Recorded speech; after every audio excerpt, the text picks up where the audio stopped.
नमस्कार, मैं हूं मोहित चौधरी और आप सभी का स्वागत है। इस बुलेटिन में रुक करते हैं खबरों का। देश में कोरोना महामारी का संकट लगातार जारी है। केंद्र से लेकर राज्य सरकार लोगों को राहत देने के लिए अपने अपने स्तर पर हर संभव कोशिश कर रही है। वहीं स्वास्थ्य मंत्रालय भी देश में कोरोना की स्थिति को लेकर लोगों को लगातार जानकारी दे रहा है। इसी क्रम में स्वास्थ्य मंत्रालय के संयुक्त सचिव लव अग्रवाल ने कहा कि देश में कुल सक्रिय मामलों का 69% सिर्फ 8 राज्यों में है। 21 राज्य ऐसे हैं जहां रोजाना रिकवरी रेट उनके मामलों की संख्या नए मामलों से ज्यादा है। उन्होंने कहा कि कोरोना वायरस संक्रमण दर में 10 सप्ताह तक वृद्धि जारी रहने के बाद पिछले 2 सप्ताह से संक्रमण दर में कमी आनी शुरू हो चुकी है। अग्रवाल ने कहा कि 7 राज्यों में संक्रमण दर 25% से ज्यादा है, जबकि 22 राज्यों में संक्रमण दर 15% से ज्यादा है। लव अग्रवाल ने आगे कहा कि देश भर में 3 मई को सक्रिय मामले 17.13% थे, वो अब 12.1% रह गए हैं। रिकवरी रेट 81.7% से बढ़कर 86.7% हो चुका है। पिछले 10 दिनों में सक्रिय मामलों और रिकवर मामलों की तुलना करें तो 10 में से 9 दिनों की रिकवरी मामले ज्यादा दर्ज किए जा रहे हैं।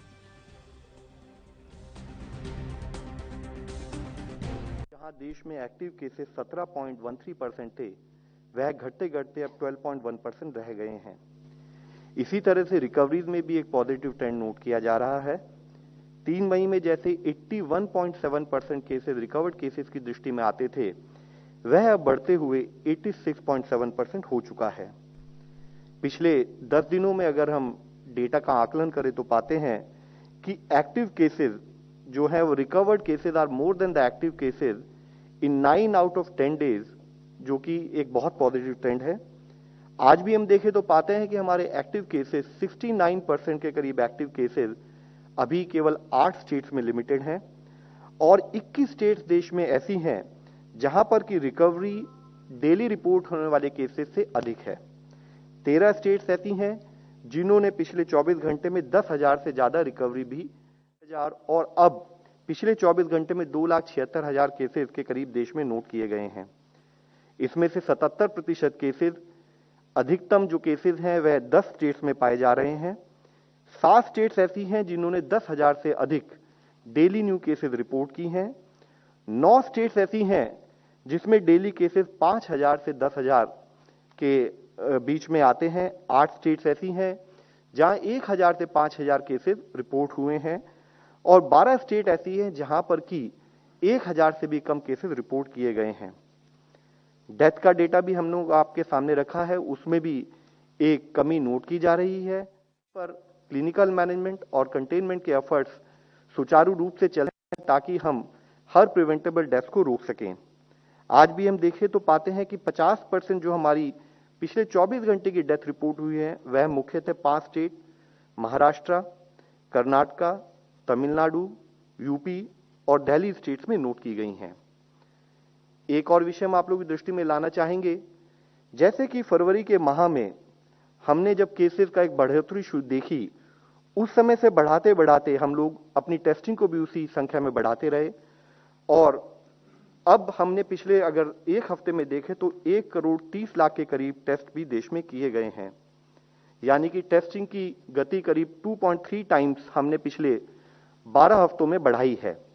इसी के वहीं राष्ट्रीय स्वास्थ्य मंत्रियों की 33वीं बैठक में वीडियो कॉन्फ्रेंसिंग के जरिए केंद्रीय स्वास्थ्य मंत्री डॉक्टर हर्षवर्धन ने भारत की तरफ से अपनी बात रखी। उन्होंने कहा कि भारत ने वसुधैव कुटुंबकम के अपने लंबे समय से विश्वास के अनुरूप अपनी वैक्सीन मैत्री पहल के तहत 90 से ज्यादा देशों को कोविड-19 के टीके प्रदान किए हैं और आगे भी मदद करते रहेंगे। उन्होंने आगे कहा कि महामारी को प्रभावी ढंग से समाप्त करने के लिए कोरोना से ज्यादा टीकों को विकसित करने की आवश्यकता है। उन्होंने यह भी कहा कि एक बार वायरस के खिलाफ सुरक्षित और प्रभावकारी साबित होने के बाद इसे वैश्विक स्तर पर अभियान के रूप में चलाने की जरूरत होगी। वहीं डॉक्टर हर्षवर्धन ने डब्ल्यूएचओ की तारीफ करते हुए कहा कि डब्ल्यूएचओ की अगुवाई वाली पहल एक महत्वपूर्ण वैश्विक सहयोग साबित हुई है, जो विकास, उत्पादन, उपचार और टीकों के उत्पादन में समानता ला रही है।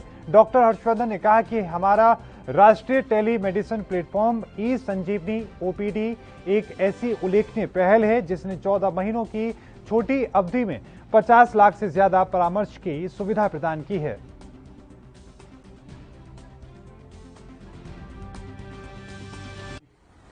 India, in line with its long-held belief of Vasudhaiv Kutumbakam, exalting the entire world as one family, has provided COVID-19 vaccines to more than 90 countries under its Vaccine Maitri initiative.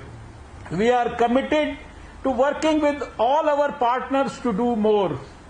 In addition to the vaccines, cold chain infrastructure, skilled manpower, and robust IT infrastructure also needs to be put in place to quickly. Delhi में corona संकट के बीच black fungus के case लगातार बढ़ रहे हैं। इसको लेकर दिल्ली के मुख्यमंत्री अरविंद केजरीवाल ने कहा कि अगर जरूरत पड़ी तो ब्लैक फंगस को दिल्ली में भी महामारी घोषित करेंगे। इसके लिए सभी जरूरी कदम उठाए जाएंगे। दरअसल मुख्यमंत्री अरविंद केजरीवाल से सवाल किया गया कि कुछ राज्यों ने ब्लैक फंगस को महामारी घोषित किया है, क्या दिल्ली में भी घोषित करने की स्थिति है? इस पर उन्होंने जवाब दिया कि अगर जरूरत पड़ी तो हम जरूर करेंगे, जो भी कदम उठाने की जरूरत होगी हम वो सारे स्टेप उठाएंगे। उन्होंने कहा कि सभी डॉक्टर और हॉस्पिटल से मैं अपील करना चाहता हूं कि स्टेरॉइड का कम से कम इस्तेमाल करें।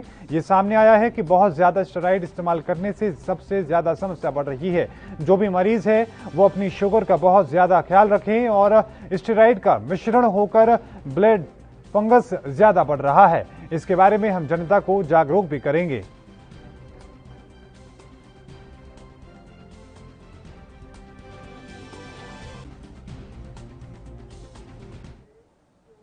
तो वहीं केंद्रीय रसायन और उर्वरक राज्य मंत्री मनसुख मंडाविया ने बताया कि ब्लैक फंगस या फिर माइक्रोसिस की दवा एम्फोटेरिसिन बी को देश में किल्लत जल्द ही दूर हो जाएगी।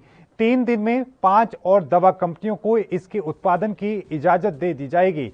केंद्रीय मंत्री ने बताया कि अभी 6 कंपनियां ये दवा बना रही थी। इनके अलावा 5 और कंपनियों को दवा बनाने की इजाजत दे दी गई है। मौजूदा कंपनियों भी उत्पादन बढ़ाना शुरू कर चुकी हैं। इसके साथ ही भारतीय कंपनियों ने इस दवा के 6 लाख वायल्स के आयात का ऑर्डर भी दे दिया है।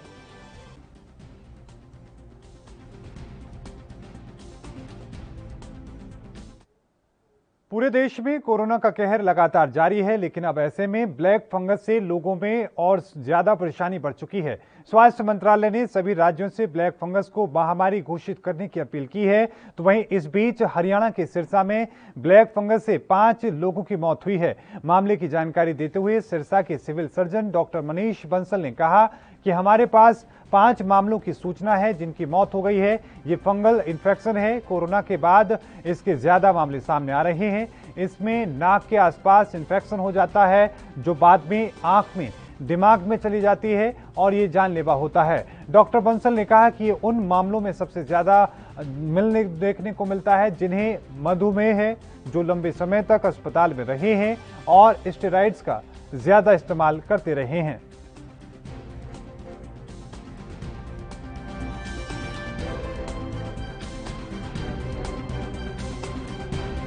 के बाद अभी हम केस रिपोर्ट हुए हैं जो सिरसा के अलावा फतेहाबाद और राजस्थान पंजाब के एरिया के हैं। इनमें 5 केसेस की अभी हमारे पास सूचना है कि जिनकी डेथ हो चुकी है। यह एक फंगल इन्फेक्शन है। कोरोना के केसेस के बाद इसमें एकदम से बहुत ज़्यादा केसेस रिपोर्ट हो रहे हैं। ये फंगल इन्फेक्शन हमारे साइनसेस होते हैं के आसपास, उसमें इन्फेक्शन हो जाती है और फिर वो इन्फेक्शन ट्रेवल करके आंख में, ब्रेन में चली जाती है, जिससे ये जान। तो वहीं हाल ही के पंचायत चुनाव में 1000 से ज्यादा शिक्षकों और शिक्षा मित्रों के कोरोना संक्रमण से मरने के शिक्षक संघों के दावों के बाद अब उत्तर प्रदेश के मुख्यमंत्री योगी आदित्यनाथ ने कहा कि महामारी के मौजूदा परिदृश्य में इस संबंध में मौजूदा दिशा निर्देशों पर फिर से विचार करने की आवश्यकता है। आदित्यनाथ ने अधिकारियों को निर्देश दिया है कि संक्रमण के कारण जिन कर्मचारियों की मौत हुई है उनके परिजनों के साथ पूरी संवेदनशीलता और सहानुभूति से सहयोग किया जाएगा। गुरुवार को आदित्यनाथ की अध्यक्षता में हुई वरिष्ठ अधिकारियों की बैठक के बाद एक सरकारी प्रवक्ता ने बताया कि मुख्यमंत्री ने कहा है कि हर एक मृत्यु दुखद है और राज्य सरकार की संवेदनाएं प्रत्येक कर्मचारी और उसके परिजनों के प्रति हैं। चुनाव ड्यूटी करने वाले जिन शिक्षकों, शिक्षा मित्रों, अनुदर्शकों के, रोजगार सेवकों, पुलिसकर्मियों की चुनाव ड्यूटी के दौरान मृत्यु हो गई और जो उस दौरान कोरोना से संक्रमित होने के बाद में मृत्यु हो गई, उनके संदर्भ में राज्य सरकार दिशा निर्देशों के अनुसार उनके परिजनों को मुआवजा और परिवार के एक सदस्य को नौकरी देने के संबंध में राज्य चुनाव आयोग की असंतुष्टियों पर कार्रवाई करती है।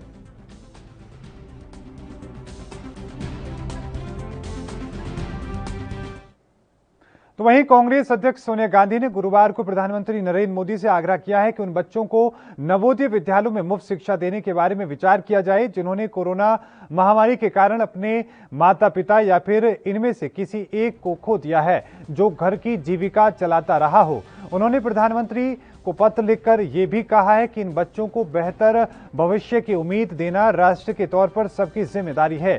सोनिया गांधी ने कहा कि कोरोना महामारी की भयावह स्थिति के बीच कई बच्चों का अपने माता पिता में से किसी एक या फिर दोनों को खोने की खबरें आ रही हैं, जो काफी तकलीफदेह हैं। ये बच्चे सदमे में हैं और इनकी सतह शिक्षा और भविष्य के लिए कोई मदद उपलब्ध नहीं है। कांग्रेस अध्यक्ष ने पूर्व प्रधानमंत्री और अपने पति राजीव गांधी के कार्यकाल शुरू किए गए नवोदय विद्यालयों का उल्लेख किया और कहा कि इस समय देश में 661 नवोदय विद्यालय चल रहे हैं। उन्होंने प्रधानमंत्री से आग्रह किया है कि इन बच्चों को इन नवोदय विद्यालयों में मुफ्त शिक्षा प्रदान करने के बारे में विचार किया जाए।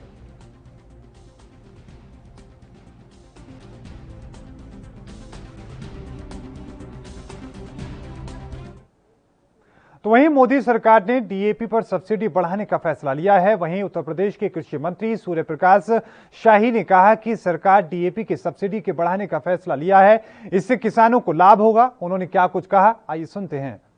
500 रुपए जो सब्सिडी प्रति बोरा मिलती थी वो 1200 रुपए हो जाएगी। 700 रुपए पर बैग जो है कल उन्होंने सब्सिडी बढ़ाई है। इसके कारण जो 2400 रुपए में डीएपी मिलती वह 1200 रुपए में मिलेगी। कोरोना महामारी में गल्फ कंट्री ने और जॉर्डन जैसे देश जहां पर उसके रॉ मटेरियल पैदा होते हैं 60 से 70% कीमतें बढ़ा दिया था और इसके कारण फरवरी से जो है वो एक कठिनाई थी कि कैसे डीएपी किसानों को उपलब्ध कराया जाए। कल प्रधानमंत्री जी के इस ऐतिहासिक फैसले के कारण। तो वहीं मध्य प्रदेश के मुख्यमंत्री शिवराज सिंह चौहान ने कहा कि किसानों के हित में ऐतिहासिक फैसला लिया गया है। डीएपी खाद पर सब्सिडी बढ़ाकर 1200 रुपए प्रति बोरी कर दी गई है। 2400 रुपए की बोरी किसान को 1200 रुपए में मिलेगी। मुख्यमंत्री ने कहा कि राज्य के किसानों की तरफ से किसान हितैषी प्रधानमंत्री मोदी का मैं अभिनंदन करता हूं।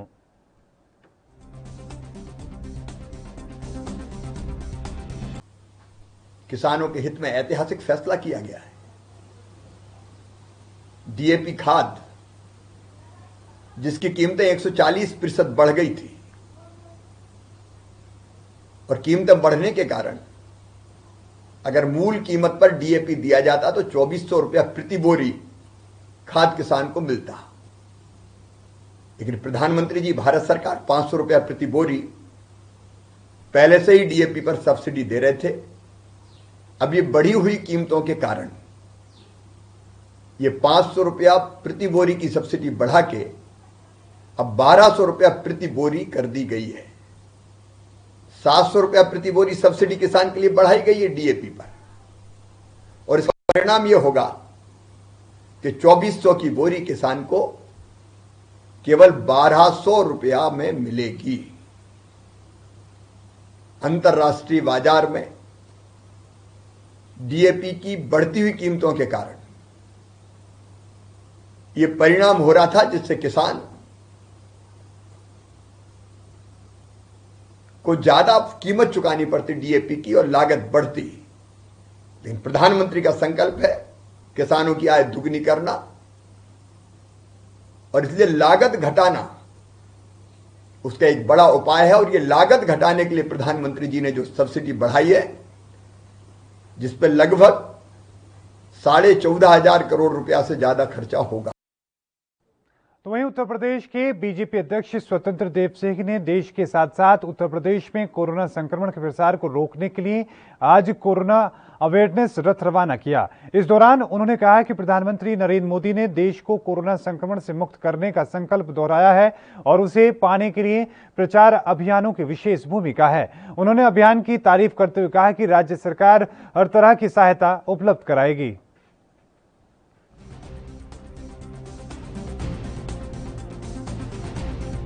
केंद्र और राज्य सरकार के सहयोग में और संगठित श्रमिक एसोसिएशन के हमारे संगठन के सभी वरिष्ठ नेता कार्यकर्ता और हमारे चेयरमैन सुनील जी, संजय राय जी, जिस प्रकार के ये लोग अभियान चला रहे हैं, वास्तव में समाज के सभी वर्गों को आना चाहिए। इस महामारी में जिस प्रकार महामारी है,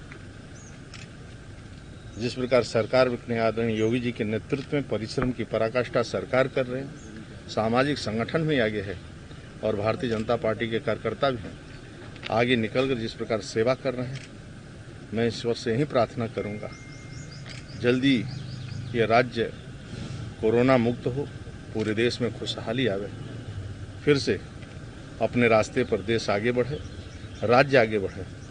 इसी के साथ देश भर में कोरोना ने कहर मचाया हुआ है और इसी कहर के चलते देश ऑक्सीजन की किल्लत का सामना करना पड़ रहा है।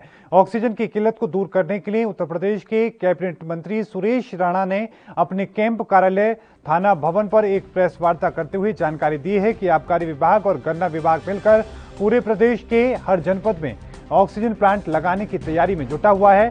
उत्तर प्रदेश के मुख्यमंत्री योगी आदित्यनाथ के सराहनीय प्रयास के द्वारा गन्ना विभाग के द्वारा भी अपनी अपनी कोशिश की जा रही है, लेकिन प्रदेश भर में 3400 बेड के लिए ऑक्सीजन की सुविधा उपलब्ध कराने पर काम कर रहा है। उन्होंने जानकारी दी है कि सभी जनपदों में एक ऑक्सीजन प्लांट लगाया जाएगा, जबकि प्रदेश के बरेली, सीतापुर, गोरखपुर, कुशीनगर और शामली में ऑक्सीजन के 2 प्लांट लगाए जाएंगे।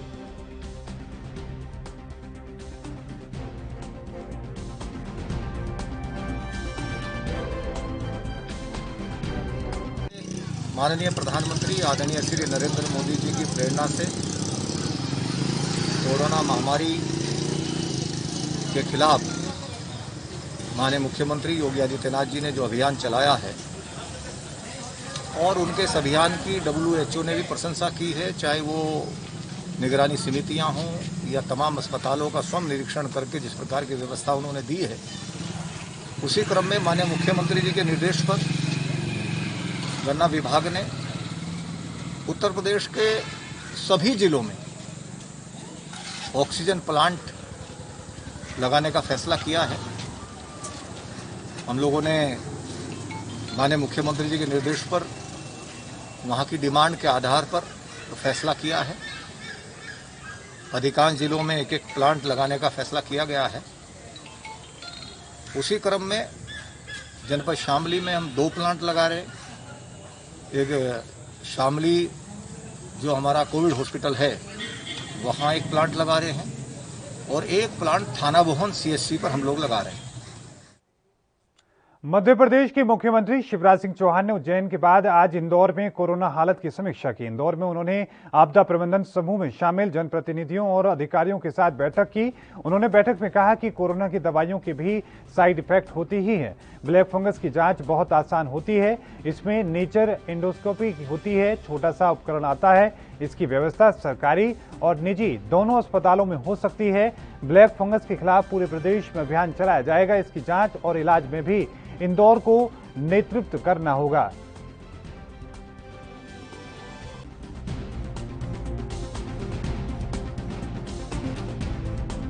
मध्य प्रदेश के मुख्यमंत्री शिवराज सिंह चौहान आज अपने 1 दिवसीय दौरे पर इंदौर पहुंचे। इसके पहले भी अगर मुख्यमंत्री शिवराज सिंह चौहान की बात करें तो कोरोना समीक्षा बैठक को लेकर मुख्यमंत्री शिवराज सिंह चौहान अलग अलग जिलों की समीक्षा ले चुके हैं। इसी को लेकर आज मुख्यमंत्री शिवराज सिंह चौहान इंदौर पहुंचे, जहां पर इंदौर एयरपोर्ट से सीधे कलेक्ट्रेट कार्यालय पहुंचे और जिलाधिकारियों के साथ एक समीक्षा बैठक की। ज्ञात हो कि मध्य प्रदेश में भी पहले अगर बात करें तो कोरोना के लगातार आंकड़े बढ़ रहे थे, जहां मध्य प्रदेश पूरे देश में कोरोना आंकड़ों में 7वां राज्य बन चुका था। लेकिन अगर वर्तमान भी की बात करें तो लगातार मध्य प्रदेश के कोरोना आंकड़ों में कहीं ना कहीं कमी नजर आ रही है, जिसको लेकर प्रधानमंत्री नरेंद्र मोदी ने भी मध्य प्रदेश के जो कोरोना आंकड़ों में लगातार कमी आ रही है उनको लेकर मुख्यमंत्री शिवराज सिंह चौहान की और तमाम यहाँ के जनप्रतिनिधियों और जिला अधिकारियों की तारीफ की थी। जिसके बाद अब मुख्यमंत्री शिवराज सिंह चौहान अपने उज्जैन संभाग दौरे के बाद आज इंदौर संभाग दौरे पर भी पहुंचे,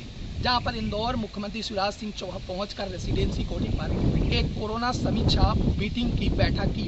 वीडियो कॉन्फ्रेंसिंग के माध्यम से इंदौर संभाग के सभी जिलाधिकारियों और जनप्रतिनिधियों के साथ मुख्यमंत्री शिवराज सिंह चौहान ने कोरोना को लेकर चर्चा की। कोरोना के तमाम गाइडलाइन को लेकर भी मुख्यमंत्री शिवराज सिंह चौहान ने चर्चा की। साथ ही तमाम जो गाइडलाइन है और कोरोना को लेकर जिन मापदंडों के बारे में लगातार मुख्यमंत्री शिवराज सिंह चौहान आम जनता से अपील करते आ रहे थे, उन्हीं को लेकर मुख्यमंत्री शिवराज सिंह चौहान ने एक समीक्षा बैठक कर तमाम क्राइसिस मैनेजमेंट समिति के जो ग्रामीण स्तर और नगरीय स्तर पर जो सदस्य बनाए गए हैं उनसे भी रूबरू हुए। मुख्यमंत्री शिवराज सिंह चौहान अपने इस दौरे पर इंदौर संभाग के सभी जिलाधिकारियों से भी इस समीक्षा बैठक के बारे में चर्चा की और साथ ही मुख्यमंत्री शिवराज सिंह चौहान ने बुरहानपुर जिले की भी तारीफ करते नजर आए, क्योंकि बुरहानपुर की अगर बात करें तो बुरहानपुर जिला मध्य प्रदेश का इकलौता ऐसा जिला है जो महाराष्ट्र की बॉर्डर से सटा हुआ है। ज्ञात हो कि महाराष्ट्र में सबसे ज़्यादा कोरोना के आंकड़े आए थे, जिसको नज़र रखते हुए बुरहानपुर में भी लगातार कोरोना के आंकड़े बढ़ते नजर आ रहे थे, जहां पर शासन ने सख्ती भी कर रखी। लेकिन अब बुरहानपुर की अगर बात करें तो वर्तमान में कोरोना के आंकड़े वहां पर ना के बराबर आ रहे हैं, जिसको लेकर मुख्यमंत्री शिवराज सिंह चौहान ने वहां के तमाम जनप्रतिनिधियों और जिलाधिकारियों एवं वहां की आम जनता का संबोधन करते हुए उन्होंने धन्यवाद दिया। साथ ही कोरोना गाइडलाइन को पालन करने के लिए आम जनता से अपील भी की। इंदौर मध्य प्रदेश के लिए गणेश तिवारी, एएनबी न्यूज के लिए। हरियाणा के करनाल में पुलिस स्पेशल टीम को बड़ी सफलता हाथ लगी है। पुलिस ने मुकीम काला गैंग के 4 सदस्यों को गिरफ्तार किया है। ये 4 बदमाश कभी ज्वेलर्स की दुकान पर गोलियां बरसाते थे, कभी व्यापारियों को निशाना बनाते थे ताकि लोग दहशत में रहें। इसके अलावा ये शातिर उत्तर प्रदेश और राजस्थान में दुकानों में लूट करने की वारदातों को भी अंजाम देते थे। गिरफ्तार किए गए बदमाशों में मुख्य आरोपी दिलनवाज भी है, जिसके सीधे संबंध मुकीम काला के साथ थे। दिलनवाज कई बार जेल गया जा चुका है, जहां उसकी दोस्ती मुकीम के साथ हुई थी और जेल से बाहर आने के बाद दिलनवाज उसी के इशारों पर काम करता था।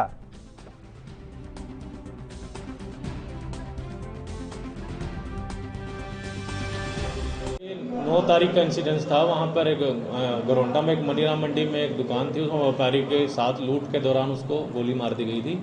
जो केस की सेंसिटिविटी को देखते हुए ये केस CIA 1 को हैंड ओवर किया गया था और हमने कल इसी की इन्वेस्टिगेशन के दौरान सीक्रेट इन्फॉर्मेशन के आधार पर कल 2 युवकों को गिरफ्तार किया है, विद एक पिस्टल के साथ गिरफ्तार किया है, जिन्होंने इस वारदात का डिस्क्लोज किया कि हमने वारदात को अंजाम दिया है।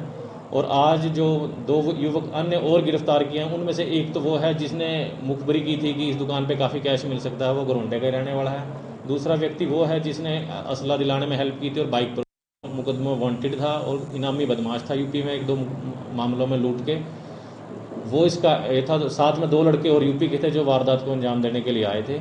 जो ये वारदात करवानी थी वो जेल में एक बंद है युवक, मुकीम काला गैंग का सादर नाम का युवक, उसने उसके इशारे पर ही इन्होंने ये वारदात को अंजाम दिया। तो अभी ये बेसिकली मुकीम काला गैंग के लिए काम करता था और उसी के लिए ही कैश की लूट कर जेल में हेल्प के लिए पहुंचा।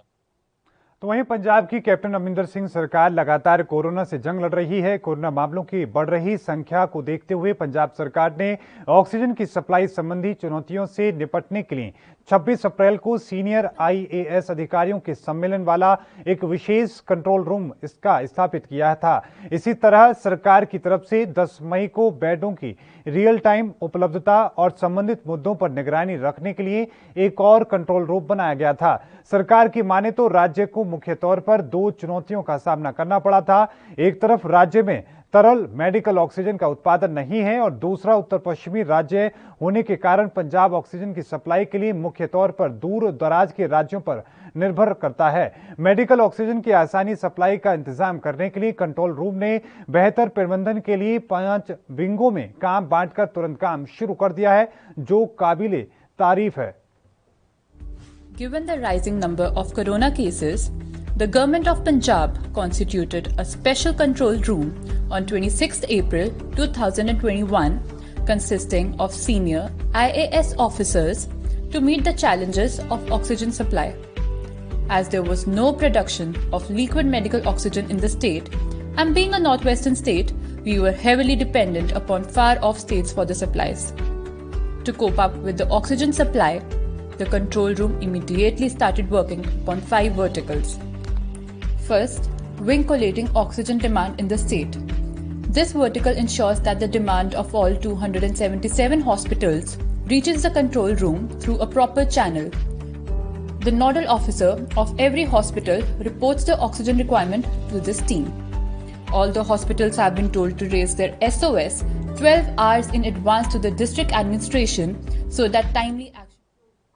तो वहीं मिशन फतेह के तहत पंजाब के मुख्यमंत्री कैप्टन अमरिंदर सिंह ने गुरुवार को होम आइसोलेशन के दौरान स्वयं की देखभाल और बिस्तर की उपलब्धता और वैक्सीन केंद्रों आदि की जानकारी के लिए Punjab covid care WhatsApp chatbot launch किया है। आपको बताएं कि होम आइसोलेशन में रहने वाले मरीज अपने विटॉल ऐप में डाल सकते हैं और इनकी निगरानी विशेषज्ञ करेंगे जो इन्हें इलाज के दौरान सलाह देंगे। ऐप 3 भाषाओं अंग्रेजी, पंजाबी और हिंदी में उपलब्ध है। कोविड स्थिति पर एक उच्च स्तरीय वर्चुअल बैठक की अध्यक्षता करते हुए मुख्यमंत्री ने हाल ही में शुरू की गई भोजन हेल्पलाइन की प्रगति की भी समीक्षा की। इसके तहत पंजाब पुलिस द्वारा केवल एक सप्ताह में 3000 से ज्यादा भोजन से पैकेट कोविड प्रभावित परिवारों के घर तक पहुंचाए हैं। इनमें 2721 पके और 280 कच्चे खाने के पैकेट शामिल हैं।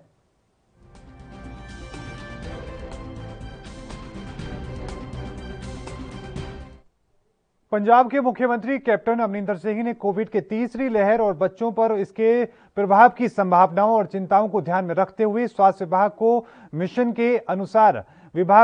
के अनुसार लगन से काम करने के निर्देश दिए हैं। इन तैयारियों के तहत जून के अंत तक स्वास्थ्य विभाग के सभी डॉक्टरों को विशेषज्ञ प्रशिक्षण दिया जाएगा। इसके तहत मुख्यमंत्री ने ग्रामीण क्षेत्रों में वर्तमान आंदोलन के प्रसार को नियंत्रण करने के लिए घर घर निगरानी करने के भी निर्देश दिए हैं।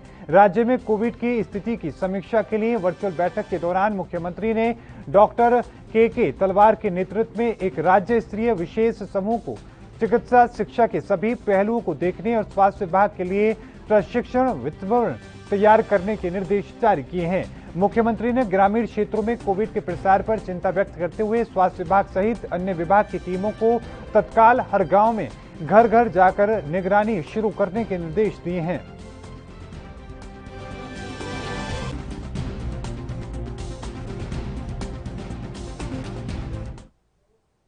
तो वहीं हरियाणा के हिसार में डाटा मसूदपुर रोधी खाप के बाद एक और गांव माजरा में पंचायत के बाद लॉकडाउन के बहिष्कार का फैसला लिया गया है। जब तक किसान आंदोलन जारी रहेगा, गांव में किसी भी नेता या अधिकारी को घुसने की इजाजत नहीं होगी।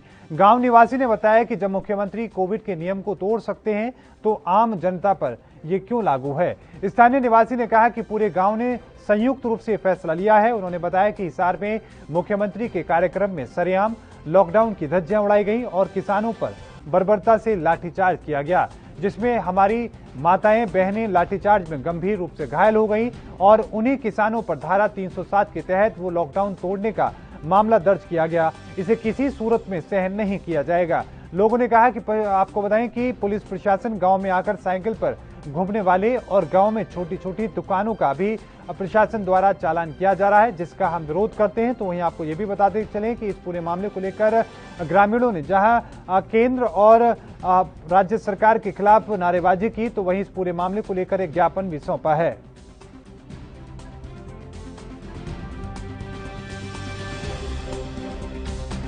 दिन पहले जब यो हमारे मान लो हिसार जब खट्टर साहब आए थे, उसमें हमारे किसानों के ऊपर जो लाठीचार्ज हुआ, उससे अगले दिन हमारा गांव सारा एकत्रित हुआ। छत्तीस बरादरी ने जो किसानों के साथ अत्याचार हुआ उसके एवज में इकट्ठे हुए और उसमें ये कुछ निर्णय लिए गए। भाई जिस तरह के कोरोना का था, भाई कोरोना महामारी एक झूठा वो बना रखा था। धारा 144 खट्टर तोड़े, शुरुआत उनने कर दी। उसके बाद में फिर हमने लागू करने में कोई नुकसान को नहीं, भाई उनने उसका उल्लंघन कर दिया। हमने गांव में सारी चीज खोल दी। ब्याह शादी का सिस्टम हम खुल के करांगे। हमने किसी सरकार की प्रशासनिक अधिकारी की कोई वो नहीं लेंगे। आप गांव में कोई मरगत हुआ, हम 11 आदमी बैठा करते, 5 दिन बैठा, अगले दिन टाइम खट्टर लिया 500 आदमी, हम बैठा 3 दिन। भाईचारा वापस महाराज जी खुशी की भी नहीं पूछ सकते ही ना, तो साहब गांठ बहन मारी। तो हमने गाँव ने यो भी फैसला ले लिया, भाई ब्याह शादी मरगत कांड मुकांड क्यों करे करो, क्यों करे दुकान खोलो। ठीक है, जो बीमारी है उसका हम थोड़ा बहुत 19-21 डिस्टेंसिंग में संभाल लेंगे, बाकी दुकान 24 घंटे खुलेंगी।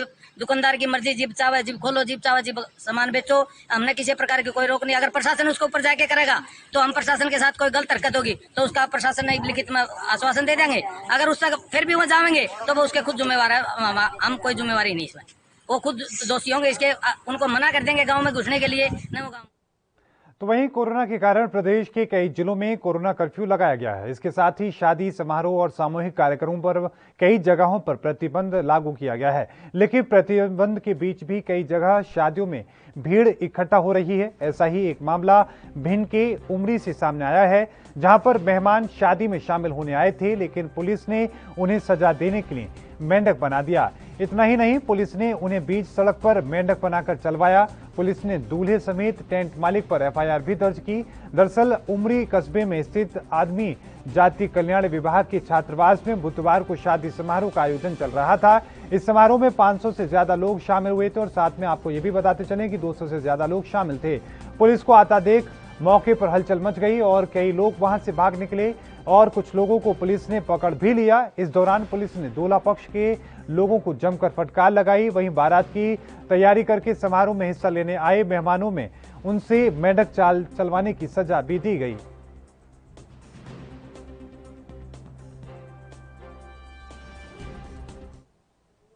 तो वहीं हरियाणा पंजाब सीमा पर स्थित शंभू बॉर्डर पर अब नजारा सिंघू बॉर्डर जैसा न बनता नजर जा रहा है। किसान आंदोलन के मुख्य केंद्र रहे शंभू बॉर्डर पर किसानों ने रातों रात टेंट की जगह पक्के शेड बना लिए हैं। बदलते मौसम और उसके साथ साथ ताउते तूफान की चेतावनी ने किसानों को भी अलर्ट कर दिया है। ऐसे में किसानों ने हरियाणा पंजाब की सीमा पर अब पक्के शेड बना लिए हैं। टेंट की जगह पक्के शेड बनाए जाने के लिए उनके पीछे वजह है, सरकार को बता रहे हैं। किसानों का कहना है कि इसके लिए सरकार ने उन्हें मजबूर किया है। सरकार जितना चाहे इस आंदोलन को लंबा खींच ले, क्योंकि आंदोलन कृषि कानूनों को रद्द होने के बाद ही खत्म होगा।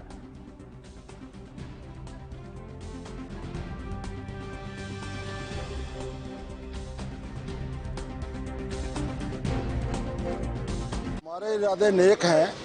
जब तक सरकार हमें यहाँ बॉर्डरों पे बैठाना चाहती है, हम बैठेंगे। तीनों काले कानून वापस किए बगैर और एमएसपी गारंटी कानून बने बगैर वहाँ से नहीं उठेंगे, ना सिंघू बॉर्डर से ना सिंबू बॉर्डर से उठेंगे। हमारा निशाना एम यही है, हमारी उपजीविका है। हमें अपने बच्चों के लिए और अपने भविष्य के लिए ये आंदोलन इसी तरह तेज करके चलाना पड़ेगा, जिस तरह पहले चल रहा है, अनुशासन में और शांति से इसी तरह चलाएंगे इसको, जब तक हमारे बच्चों का भविष्य सुरक्षित नहीं हो जाता। अब तक आंदोलन टेंट में चल रहा था, पक्के शेड लगा दिए गए हैं, क्या देखिए टेंट फट गया था हमारा। कुछ सज्जन यहाँ से जा रहे थे, उन्होंने महसूस हुआ बरसात हो रही थी, उन्होंने कहा भी आपको पक्का सेट बनवा के दे दें, हम डोनेशन करते हैं। हमने कहा आपकी इच्छा। उन्होंने पक्के शेड बनाना हमारी मजबूरी है। पहले यहाँ मैं पिछली बार आया था, 14 तारीख को हम बड़ा काफिला लेके आए थे, उस दिन थे वो हमारा टेंट फटा हुआ था। आज भी हम पंजाब से पीछे बड़ा काफिला आ रहा है, तो यहाँ जरूरत थी, क्योंकि ये पंजाब और हरियाणा के बीच बहुत ही अहम पॉइंट है।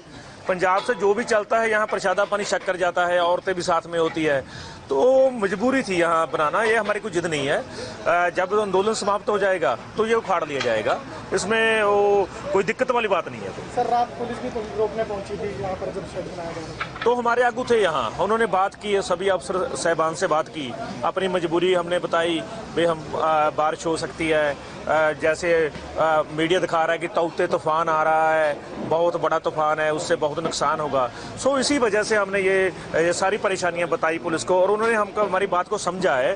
तो पक्के लादे ते पक्के मोर्चे लाते आ जी, ते जिन्ना चिर तिन्ने कानून साडे वापस नहीं हुंदे उन्ना चिर घरां नूं नहीं जावांगे। जेबां चों भी खर्चा होई जांदा, पिंडां वाले भी साथ देई जांदे आ, सानू कोई परवाह नहीं।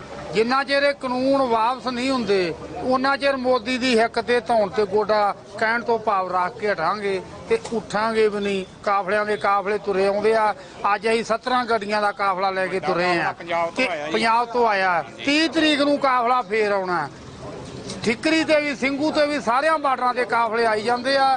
जिन्ना चिर साडे कानून नहीं वापस हुंदे उन्ना चिर इहदा खैड़ा नहीं छड्डांगे, कानून वापस करा के जावांगे। इहो जे छेड़ की। और इस बीच रुकेंगे छोटे से ब्रेक ली, ब्रेक के उस पार भी खबरों का सिलसिला लगातार जारी है।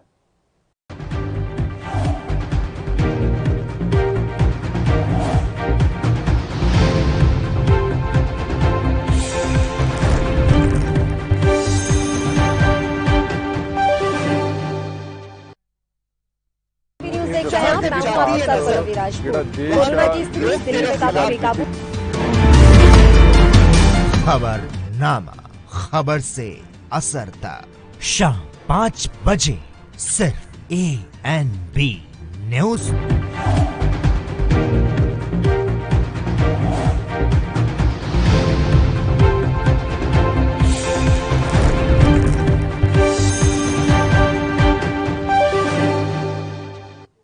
ब्रेक के बाद एक बार फिर से आप सभी का स्वागत है। रुक करते हैं बाकी खबरों का। पंजाब की जिला फतेहगढ़ साहिब के सरहिंद की अनाज मंडी में किसान जत्थेबंदियों की कोर कमेटी की एक बैठक आयोजित की गई, जिसमें किसानी आंदोलन के 6 महीने पूरे होने पर किसानों द्वारा 26 मई को काला दिवस मनाने संबंधी विचार विमर्श किया गया। इस मौके पर किसान नेता निर्बल सिंह, क्रांतिकारी किसान यूनियन के जिला प्रधान हरनेक सिंह और किसान नेता भूपिंदर सिंह शामिल हुए। इस दौरान किसान नेताओं ने कहा कि केंद्र सरकार के साथ किसानों की लड़ाई में 470 के करीब किसान शहीद हो चुके हैं। किसान केंद्र सरकार की जड़ें हिलाकर खेती कानून रद्द करवाकर ही दम लेंगे। वहीं उन्होंने कहा कि आने वाली 26 मई को किसानों द्वारा काला दिवस भी मनाया जाएगा।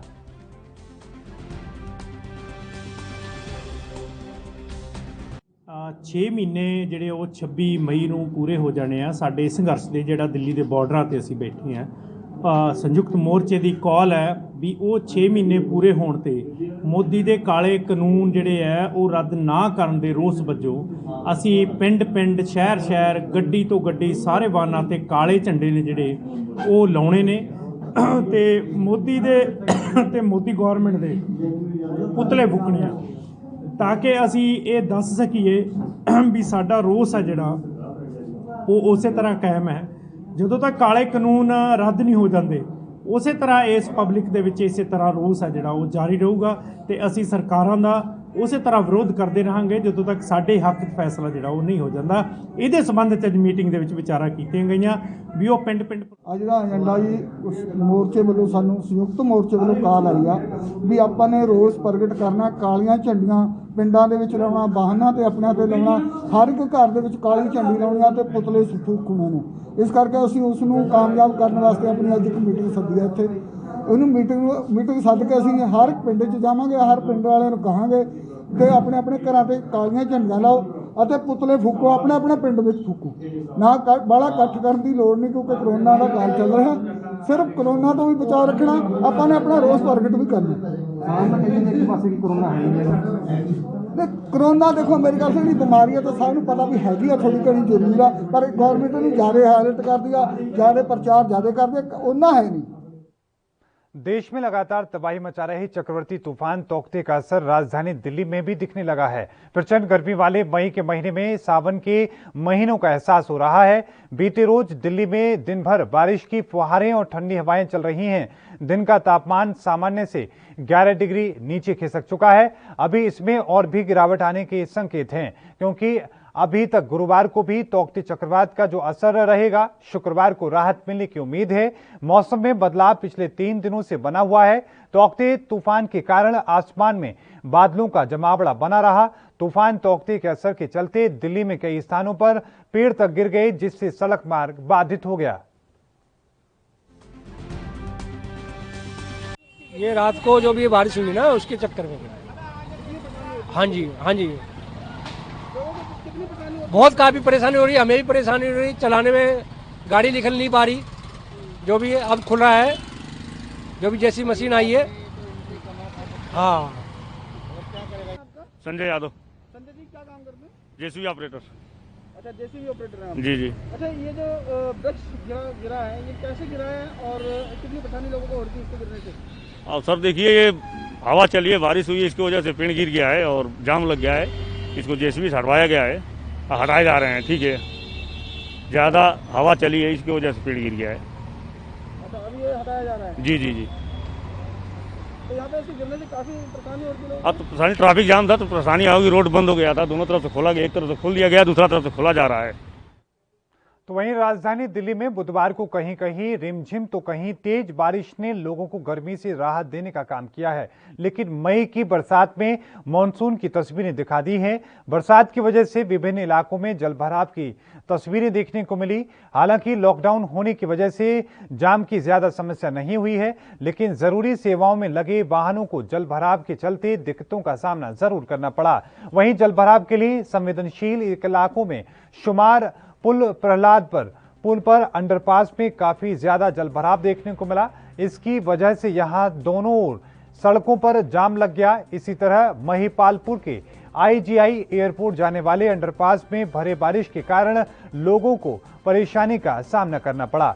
सड़कों पर जलभराव के चलते खराब हुए वाहनों को लोग धक्का मारते हुए नजर आए, तो कोई सड़क किनारे वाहनों को खड़ा कर मिस्त्री के आने का इंतजार करता हुआ नजर आया। वो वाली बीच में फंसी हुई है। हाँ जी। अच्छा, आप कहाँ से आते, कहाँ जाना था आपको और कैसे फंसे आप? मैं रजौकरी से आ रहा था, तो इसमें पानी में थोड़ा गई थी गाड़ी, तो बैटरी पे पानी पहुंचा, गाड़ी बंद हो गई तो तैरने लग गई इसमें, मतलब पानी बढ़ा, तैरने लग गई, फिर गाड़ी तैर के वहाँ पहुँच गई अंदर। तो किस समय की बात है ये लगभग 4 बजे की। आज सुबह 4 बजे की? हाँ, आज सुबह 4 बजे की। अच्छा, तो आप भी फंस गए थे इस पानी में? हाँ, ऊपर गाड़ी के मैं बैठ गया था, केबल में सारी में पानी पहुंच गया था। फिर मेरा स्टाफ आया, वो रस्सा लेके तैर के गए थे, उन्होंने रस्सा पकड़ाया जब मैं निकल के आया।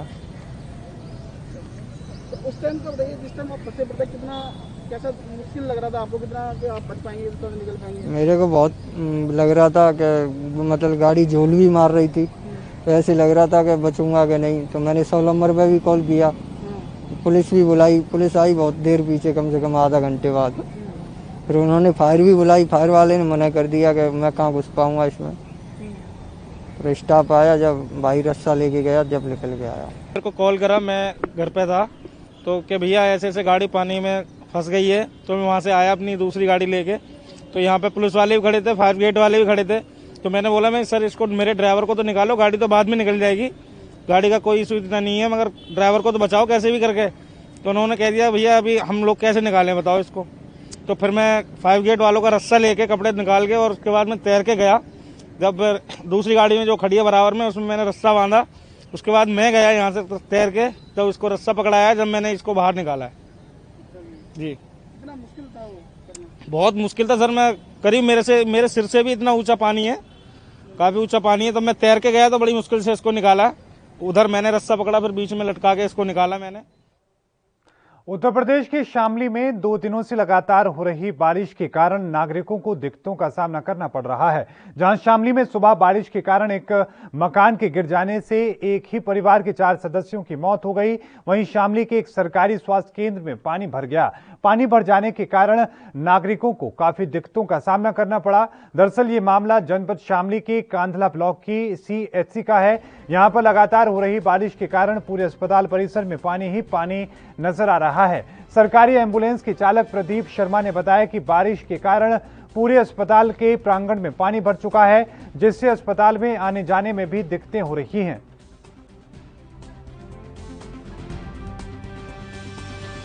थोड़ा सा गहरा है यहाँ, तो इस वजह से पानी भर गया। अच्छा, क्या क्या दिक्कत आ रही है? बट निकलने वालने में दिक्कत आ रही है। अच्छा, कैसे भरा पानी है? बारिश के कारण। कब से हो रही बारिश? बारिश कल सुबह से हो रही। कल देर रात से? अच्छा, और क्या क्या परेशानी हो रही है यहाँ पे आपको? एम्बुलेंस निकलने वालने की परेशानी है, और तो कुछ नहीं है। एम्बुलेंस से निकलने में दिक्कत हो रही है। अच्छा, खपरिंग के कारण। अच्छा, मिट्टी के कारण फंस रही है। हाँ। तो वहीं पश्चिमी विक्षोभ और समुद्री तूफान तौकते का असर पहाड़ों के मौसम में भी देख रहा है। सीमांत जनपद उत्तरकाशी में बुधवार सुबह से हो रही बारिश गुरुवार को भी जारी रही, जबकि गंगोत्री और यमुनोत्री में बारिश और ऊंची पहाड़ियों पर बर्फबारी हो रही है। यमुनोत्री हाईवे 3 जगहों पर बंद हो चुका है, जबकि गंगोत्री राष्ट्रीय राजमार्ग भूस्खलन के कारण धरासू और रतूड़ी से रस के पास बंद हो चुका है। बीआरओ राजमार्ग को सुचारू करने में जुटा है। भारी बारिश और ओलावृष्टि की चेतावनी को देखते हुए जिला प्रशासन उत्तरकाशी में जीवन रेखा से जुड़े विभागों को अलर्ट रहने के निर्देश दिए हैं, जिससे आपात स्थिति से निपटा जा सके। उत्तरकाशी के जिलाधिकारी मयूर दीक्षित ने मौसम विभाग की चेतावनी के अनुसार 21 मई तक सड़क बिजली, खाद्यान्न, रसोई गैस, पेयजल से जुड़े विभागों को अलर्ट कर रहने के निर्देश दिए हैं। कोविड काल के दौरान स्वास्थ्य सेवाएं प्रभावित ना हो सकें, इसके मद्देनजर सीमा सड़क संगठन, एनएच और बाकी तमाम जो सेवा के लोग हैं वो अपनी पूरी मुस्तैदी के साथ जुटे हुए हैं।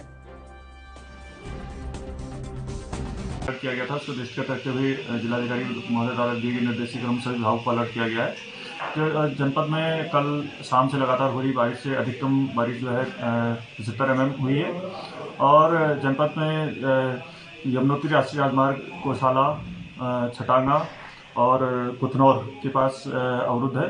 इसके अलावा धरासू बैंड पर यमुनोत्री राष्ट्रीय मार्ग, उससे नीचे भी पत्थर गिरे हैं जिससे यमुनोत्री राष्ट्रीय राजमार्ग भी अवरुद्ध हुआ है। उसमें त्वरित गति से कार्रवाई चल रही है, लगातार अभी भी बारिश हो रही है और हमारे रतुड़ी सेवा भी मार्ग बंद है, जिसमें BRO तथा NH को निर्देशित किया गया जिलाधिकारी महोदय द्वारा कि वो तत्काल मार्ग सुचारू करें और अभी मौके पर काम चल रहा है।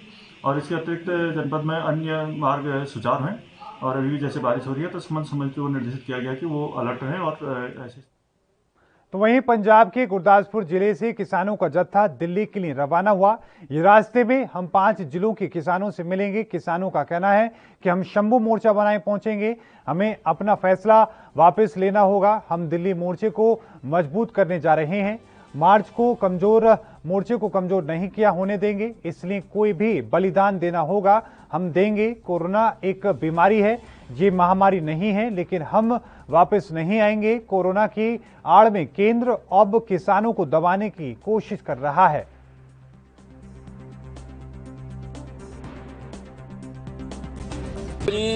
ये जो साडे संयुक्त मोर्चे ने फैसला किया वा भी 5 जिले जाणगे, 10 दिन रहणगे। 5 जिले ਜਿਹੜੇ 10 ਦਿਨ ਬਾਅਦ ਦੂਜੇ ਚਲ ਜਾਣਗੇ, ਉਹਨਾਂ ਦੀ ਕਾਲ ਤੇ ਅੱਜ ਅਸੀਂ ਇੱਥੋਂ ਗੁਰਦਾਸਪੁਰ ਜ਼ਿਲ੍ਹੇ ਦਾ ਕਾਫਲਾ ਲੈ ਕੇ ਤੁਰ ਰਹੇ ਹਾਂ ਤੇ ਹਰਿਆਣਾ ਬਾਰਡਰ ਤੇ 5 ਜ਼ਿਲ੍ਹੇ ਜਿਹੜੇ ਇਕੱਠੇ ਹੋਣ ਕੇ ਵੱਡਾ ਕਾਫਲਾ ਲੈ ਕੇ ਦਿੱਲੀ ਨੂੰ ਤੋਰਾਂਗੇ। ਸਰਕਾਰ ਦੀਆਂ ਹਦਾਇਤਾਂ ਦੀ ਪਾਲਣਾ ਕਰੋਗੇ ਕੋਰੋਨਾ ਨੂੰ ਲੈ ਕੇ? ਅਸੀਂ ਵੇਖੋ ਜੀ ਕਰ ਰਹੇ ਹਾਂ, ਜਿੰਨਾ ਕੁ ਹੋ ਸਕਦਾ ਸਾਡੇ ਕੋਲ ਕਰ ਰਹੇ ਹਾਂ, ਪਰ ਅਸੀਂ ਇੱਕ ਮੋਦੀ ਨੂੰ ਪੁੱਛਣਾ ਚਾਹੁੰਦੇ ਹਾਂ ਵੀ ਜਿੱਥੋਂ ਇਹ ਬਿਮਾਰੀ ਤੁਰੀ ਸੀ, ਜਿਹੜੇ ਮੁਲਕ ਚੋਂ ਚੀਨ 'ਚ ਤੁਰੀ, ਅਮਰੀਕਾ 'ਚ ਤੁਰੀ, ਇੰਗਲੈਂਡ 'ਚ ਤੁਰੀ, ਕੈਨੇਡਾ ਤੁਰੀ, ਅੱਜ ਉਹ ਬਿਮਾਰੀ ਉਹ ਕਿੱਥੇ ਗਈ ਆ? ਪੰਜਾਬ 'ਚ, ਹਿੰਦੁਸਤਾਨ 'ਚ ਕਿਉਂ ਆਣ ਵਾੜੀ ਆ? ਇਸ ਕਰਕੇ ਇਹ ਸਰਕਾਰ ਸਾਨੂੰ ਗੁੰਮਰਾਹ ਕਰ ਲਈ ਆ। ਜੇ ਬਿਮਾਰੀ ਹੋਵੇ ਤੇ ਉਹਨਾਂ ਦੇਸ਼ਾਂ 'ਚ ਵੀ ਹੋਣੀ ਚਾਹੀਦੀ ਜਿੱਥੋਂ ਤੁਰੀ ਆ, ਉੱਥੇ ਕਿਤੇ ਬਿਮਾਰੀ ਨਹੀਂ। ਇਹ ਸਿਰਫ ਸਾਨੂੰ ਦਬਾਉਣਾ ਚਾਹੁੰਦੀ ਆ ਸਰਕਾਰ ਵੀ ਕਰੋਨਾ ਦਾ ਬਹਾਨਾ ਲਾ ਕੇ ਲੋਕਾਂ ਨੂੰ ਡਰਾ ਦਈਏ ਦਿੱਲੀ ਨਾ ਜਾਣ, ਦਿੱਲੀ ਵਾਲੇ ਉੱਠ ਕੇ ਘਰ ਨੂੰ ਆ ਜਾਣ। ਇਹ ਕਤਾਈ ਵੀ ਨਹੀਂ ਹੋ ਸਕਦਾ। ਇਹ ਉਹਦੀ ਗਲਤਫਹਿਮੀ ਆ। ਅਸੀਂ ਵਾਪਸ ਨਹੀਂ ਆਵਾਂਗੇ ਜਿੰਨਾ ਚਿਰ ਅਸੀਂ ਆਪਣੇ ਕਾਨੂੰਨ ਜਿਹੜੇ ਰੱਦ ਨਹੀਂ ਕਰ। ਸਾਡੀ ਜ਼ਿਲ੍ਹਾ ਕਮੇਟੀ ਵੱਲੋਂ ਸਾਰੇ ਬਲਾਕਾਂ ਆਗੂਆਂ ਵੱਲੋਂ ਅਸੀਂ ਪੰਜਾਬ ਦੇ फैसले मुताबिक ਜਿਹੜਾ मतलब 5 तारीख। और इस बीच रुकेंगे एक और छोटी सी ब्रेक ली। ब्रेक के उस पार भी खबरों का सिलसिला लगातार जारी है।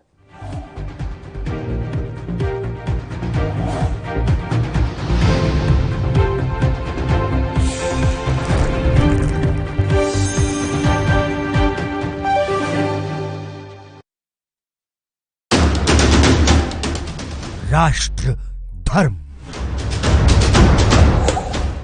रात 8 बजे सिर्फ ANB न्यूज पर।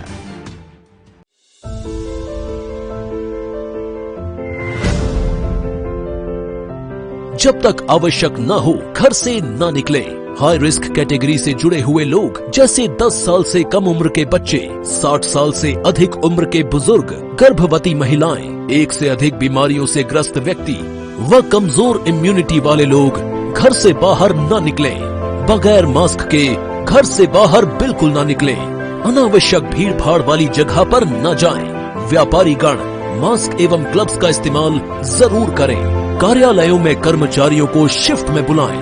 एक बार में आधे से अधिक कर्मचारियों को न बुलाया जाए। फील्ड में तैनात अधिकारी एवं कर्मचारी मास्क एवं ग्लव्स जरूर पहने। स्वच्छता, सैनिटाइजेशन एवं फॉगिंग नियमित रूप से कराई जाए और कंटेनमेंट जोन को सख्ती से लागू किया जाए। रात्रि कर्फ्यू का पालन करें। कोरोना की लड़ाई में शामिल योद्धाओं का सहयोग एवं सम्मान करें। कोरोना की लड़ाई के लिए आवश्यक जीवन रक्षक दवाओं एवं ऑक्सीजन इत्यादि का अनावश्यक भंडारण न करें। अफवाहों से बचें। 18 वर्ष से अधिक आयु के नागरिक 1 मई 2021 से निशुल्क टीकाकरण करा सकेंगे। आइए टीकाकरण के इस महाअभियान में हम सभी अपना योगदान दें। 28 अप्रैल 2021 से पंजीकरण शुरू। घबराने की नहीं है बात, सरकार खड़ी है साथ। न्यूज़ देख रहे हैं आप, मैं हूं आपके साथ परवीन राजपूत। कोरोना की स्थिति दिल्ली में काफी बेकाबू। खबरनामा, खबर से असर तक शाम 5 बजे सिर्फ ANB न्यूज पर।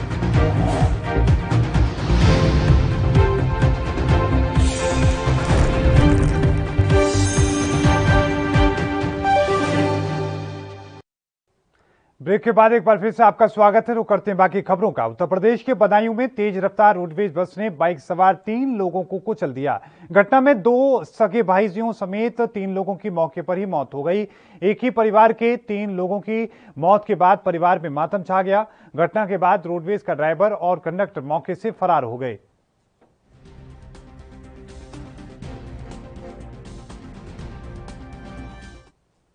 तो वहीं गुजरात में वडोदरा के डी केबिन रेलवे में पटरी पर खड़ी एक ट्रेन के डिब्बे में भीषण आग लग गई। मामले पर मुख्य अग्निशमन अधिकारी ने बताया कि घटना की जानकारी मिलते ही दमकल की गाड़ियां मौके पर पहुंची और आग पर काबू पाया गया। हालांकि आग लगने के कारणों का खुलासा नहीं हो सका है। वहीं मामले की जांच भी की जा रही है।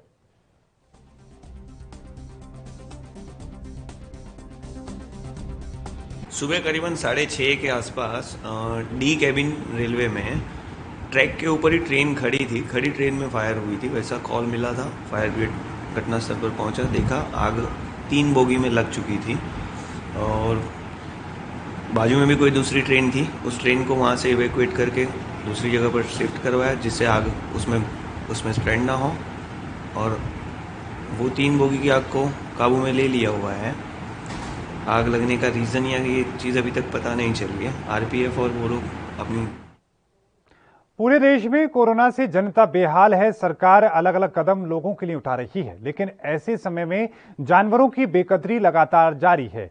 कोरोना काल में जानवरों के लिए ना तो खाने को कोई इंतजाम हो पा रहा है और ना ही उनके इलाज का। लेकिन ऐसे में समाज न सिर्फ लोगों की मदद के लिए आगे आ रहा है, बल्कि जानवरों की सेवा के लिए लोग अपनी कोशिश कर रहे हैं।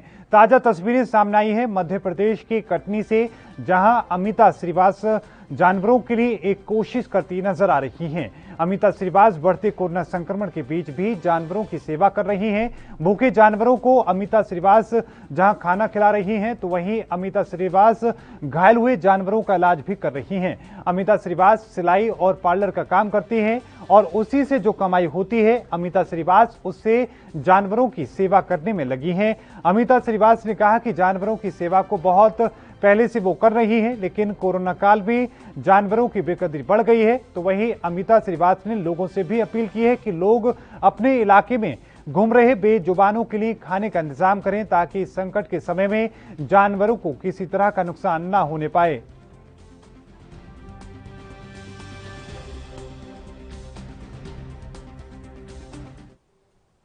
समाजवादी पार्टी ने बाराबंकी के राम स्नेही घाट में 100 साल पुरानी मस्जिद को तोड़े जाने की घटना की निंदा की है।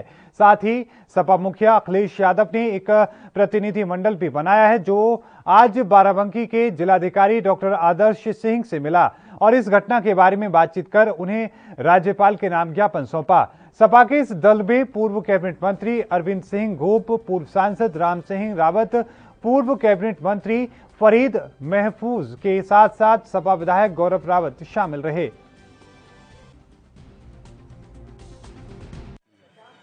पिछले दिनों राम स्नेही घाट में 100 साल पुरानी मस्जिद शहीद कर दी गई। समाजवादी पार्टी कार्यकर्ता आम जनमानस में इसके प्रति बड़ा गुस्सा है।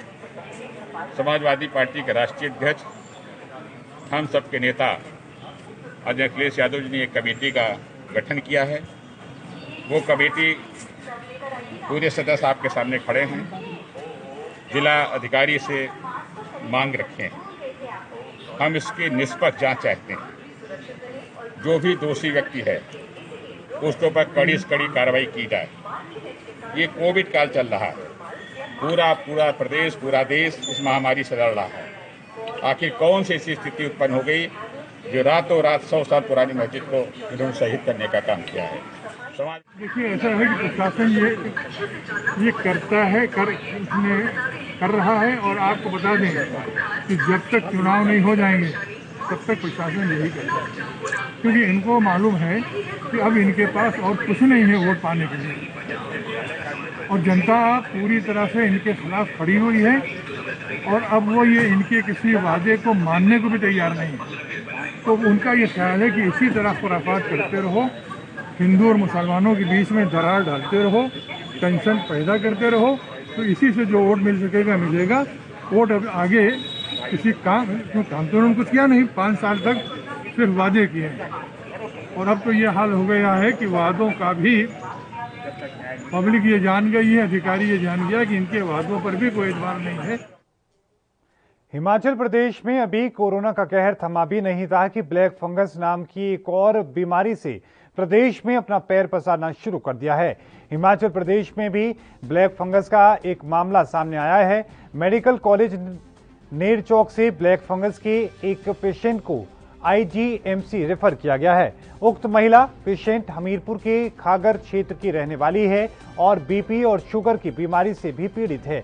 ये महिला 4 मई को कोरोना पॉजिटिव पाई गई थी और बाद में 8 मई को सांस लेने में दिक्कत के चलते उसे हमीरपुर से मेडिकल कॉलेज नेरचौक रेफर किया गया, जहां इलाज के दौरान उस महिला में मरीज में ब्लैक फंगस के लक्षण मिले हैं, जिसके बाद उसे वहां से इलाज के लिए आईजीएमसी रेफर किया गया है।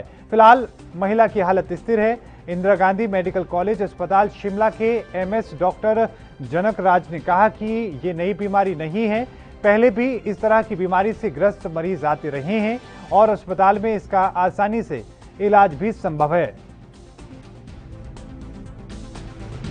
तो मैं ये बताना चाहूंगा कि ये ब्लैक फंगस है क्या चीज। ब्लैक फंगस ये कॉमन नाम दिया गया है। बेसिकली मेडिकल टर्मिनोलॉजी में इसको कहें तो ये म्यूकोरमाइकोसिस है। म्यूकोर एक टाइप का फंगस होता है, उसकी इन्फेक्शन जब यहाँ पे शरीर में हो जाती है तब इसको म्यूकोरमाइकोसिस इस बीमारी का नाम है। कॉमन लैंग्वेज में इसको ब्लैक फंगस कहा जाता है। और ये ऐसा नहीं है कि कोई नई बीमारी है, आज पहली बार आई है। ये इस बीमारी के मरीज हमारे पास जनरल पॉपुलेशन से हमेशा आते रहते हैं, पर संख्या इनकी कम होती है। वर्तमान समय में कोविड के साथ इसका एसोसिएशन देखा गया है। लोगों को जब लॉन्ग टर्म ट्रीटमेंट चलता है, ऑक्सीजन चलता है, साथ में स्टीरॉयड चलते हैं, उनकी इम्यून पावर कम हो जाती है, तो इन खास ग्रुप ऑफ पेशेंट में इसकी संख्या जो है वो अधिक मात्रा में लोगों को ये म्यूकोरमाइकोसिस होते देखा गया है। इसलिए इस कोविड के साथ एसोसिएशन के चलते वर्तमान समय में इस डिजीज का एक प्रचार और इम्पोर्टेंस बढ़ गया है। हालांकि ऐसा कुछ भी नहीं है कि ये कोई खतरनाक बीमारी है या आज से पहले क्या है। काफी चिंता का बात है, तो किस तरह से इसको विषय है निश्चित रूप से, लेकिन उसके सारी डिटेल्स हमने बताया है कि उसका पता कर लें और उसके बाद जो ट्रीटमेंट के लिए जो बेस्ट पॉसिबल उसमें किया जा सकता है वो करें। बिहार में अररिया सदर मुख्यालय से एक दिलचस्प खबर सामने आई है, जहां कोर्ट में पेशी के लिए जा रहे चोर पुलिस कस्टडी से हथकड़ी खोलकर फरार हो गए। पुलिस से बचने के लिए चोर सड़क के बीचों बीच नाले में जा कूदा। नाले की गहराई ज्यादा है, जिसका फायदा उठाकर चोर नाले के भीतर ही करीब 5 घंटे तक छिपा रहा। पुलिस जेसीबी मशीन से शहर के पूरे नाले को खोदने में जुट गई। पुलिस ने पूरे शहर के नाले की खुदाई कर डाली। दिन भर चले इस ड्रामे में शहर के 1 किलोमीटर रेडियस तक सभी नालों को पुलिस ने खोद डाला, तब जाकर चोर को पुलिस पकड़ पाई। आपको बता दें कि दरअसल चोर कोर्ट में पेशगी के लिए नगर थाना से कोर्ट जाने के लिए क्रम में हाथ से हथकड़ी खोलकर फरार हो गया और एक स्थान पर खुले नाले में कूद गया, जिसे कुछ स्थानीय युवकों ने देखकर पुलिस को सूचना दी और पुलिस ने आव देखा न ताव नाले की खुदाई शुरू कर दी। पुलिस नाले में पैर के ताजा निशान के आधार पर खुदाई के नाले में छिपे चोर और पुलिस की जेसीबी मशीन से खुदाई का ड्रामा दिन भर चलता रहा। फिलहाल बाद में आरोपी को फिर से गिरफ्तार करने में पुलिस ने कामयाबी हासिल की। उसको प्रस्तुत करने के लिए ले जाया जा रहा था। इसी क्रम में पतला हाथ था काफी, हथकड़ी में हालांकि रस्सी लगा के चौकीदार रखे हुए था, लेकिन उससे हाथ सरका के वो भाग गया। भागने के बाद उसका पीछा किया गया। पीछा करने के बाद वो जो है सो कुटिया के पीछे नाला है जो कि काली मंदिर के पीछे वाले हिस्सा में पड़ता है, उस नाला में वो घुस गया। उसके नाला में जब घुसा गया तो उसके कादों का पैर का निशान देखते हुए 2-3 जगह चेम्बर को खा। और इस बुलेटिन में अभी के लिए इतना ही। लगातार खबरों के लिए देखते रहिए एनबी न्यूज। मुझे दीजिए इजाजत। धन्यवाद।